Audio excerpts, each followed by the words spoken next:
Somewhere on a savanna 50,000 years ago, a baby was born. It did not cry. Not because something was wrong, because the moment it arrived in the world, it was placed on its mother's chest. Warm skin against warm skin, her heartbeat directly beneath its ear. Her smell filling its first breath, and its nervous system, running the oldest program in the human body, recognized exactly where it was. Safe held. Not alone. That baby would spend the next year of its life, in almost constant physical contact with another human being. It would be carried while its mother walked, gathered, cooked, and talked. It would sleep on a body. It would wake on a body. It would feed whenever it needed to, from whoever was. It would be passed through 14 different pairs of arms in a single day. And it would almost never cry.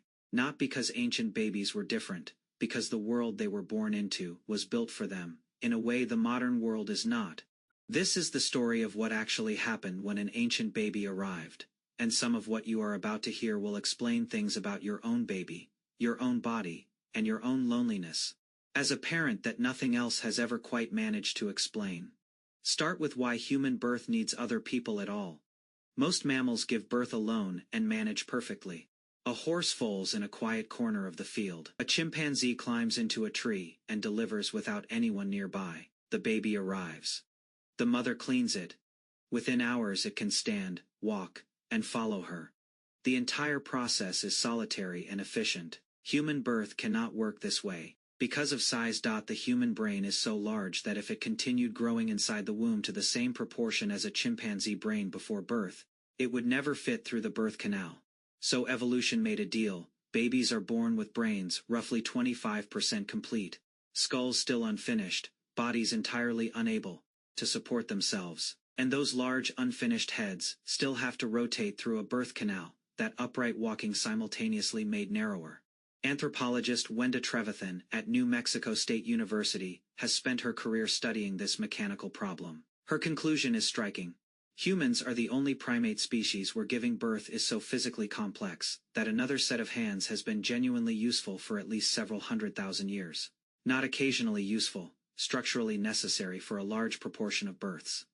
This is why human birth became a social event from the very beginning, not by choice. By anatomy, in every hunter-gatherer society researchers have ever studied, the pattern is remarkably consistent. The mother is attended by other women, her mother, her sisters, an experienced older woman in the band, who has attended many births before. The men move away from the space. The women take over. The mother squats or kneels, supported physically by another woman behind her.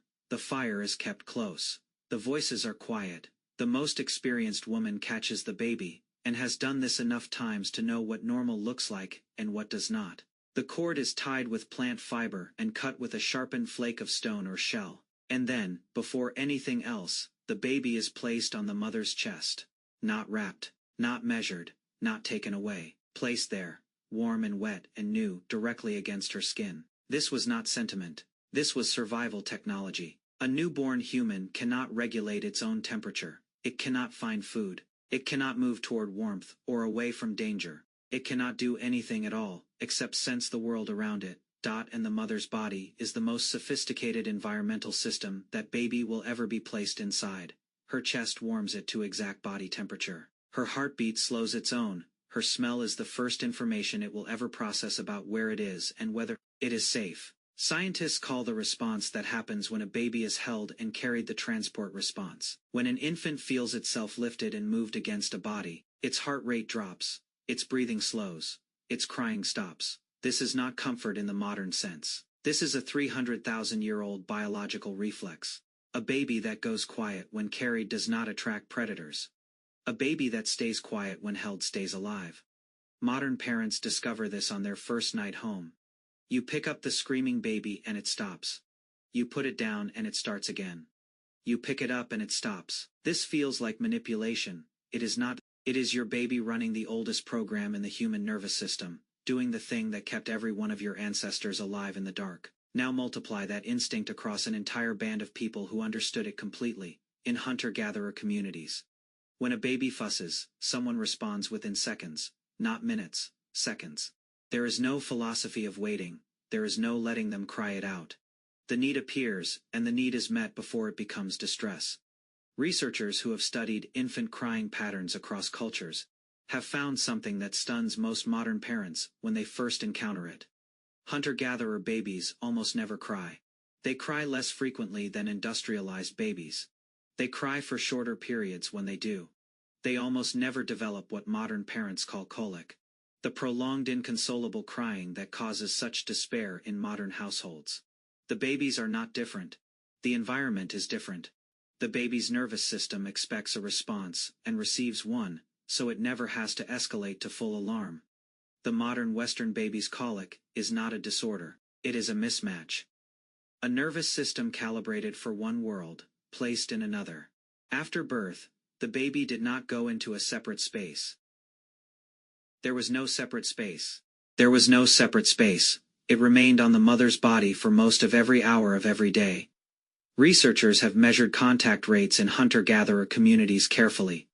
A Hadza or Ifi baby in its first year of life is in physical contact with another human being for somewhere between 90 and 95% of every single day. It sleeps on a body. It wakes on a body. It is carried in a sling of hide or woven fiber against its mother's chest or hip while she moves through the world. When she needs her hands, she passes the baby to whoever is nearest. And whoever is nearest is always someone who has held a baby before. Some researchers now call the first 3 months after birth the fourth trimester. The argument is that human babies are born effectively 3 months too early, compared to other primates. Their brains and bodies still need the conditions of the womb to continue developing properly. Warmth, motion, constant sound. Continuous pressure against skin. Hunter-gatherer parents provided all of this automatically simply by never putting the baby down. Modern parents have to buy equipment to simulate it, the swing, the white noise machine, the weighted blanket, the carrier. Every one of these products exists, because something that used to be automatic, the constant presence of a human body, has been removed from the baby's environment, and we are trying to replace it with objects. The baby was also never fed alone.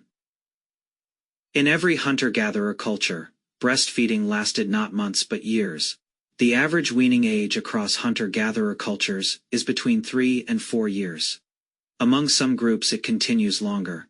There was no formula, no bottle, no schedule.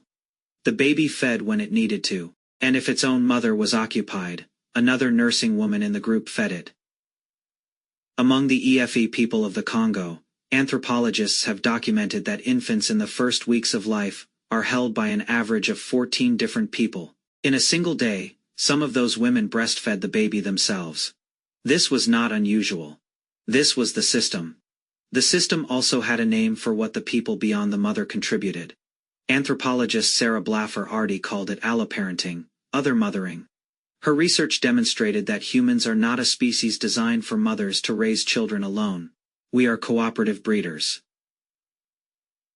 The child belongs to the group, and the group invests in the child because that investment pays back across generations. The most visible expression of this investment was the grandmother. Kristen Hawkes at the University of Utah spent years studying Hadza women and discovered something that changed how scientists understood human evolution entirely. The most productive food gatherers in Hadza camps were not young mothers. They were post-menopausal women. Grandmothers in their 50s, 60s, and 70s outworked younger women because they were not slowed by their own infants, and the food they gathered went directly to their grandchildren. Human females are the only primates who live for decades past menopause.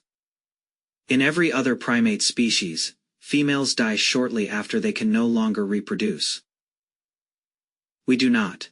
Hawkes argued that this is because grandmother labor was so valuable to infant survival that natural selection extended the human female lifespan specifically to preserve it. You exist because an old woman who could no longer have babies spent her remaining energy feeding yours. But for all the contact, all the community, all the knowledge. This is the part that is hardest to hold. The world